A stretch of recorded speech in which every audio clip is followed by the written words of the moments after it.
साली सब बुझता नहीं।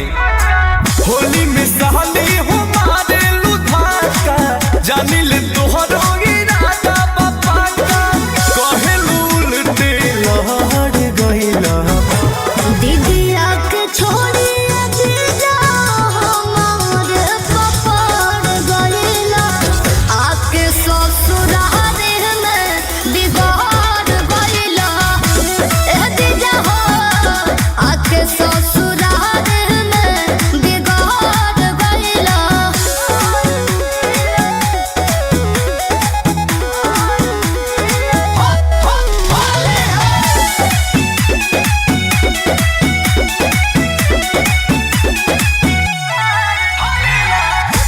तोहरे तमान बहते बेरी बेरी ठेकेलू अरे सट के साली बोला काहे रंग फेंकेलू। ठीक करतनी अरे अरे लागे समझ दे बाफार हमार जीजा सीमा के कोडला तू पार हमार जीजा कहलू हद से बढ़ गइला दीदिया के छोड़ी दीजा हमार पपड़ गइला आके ससुराल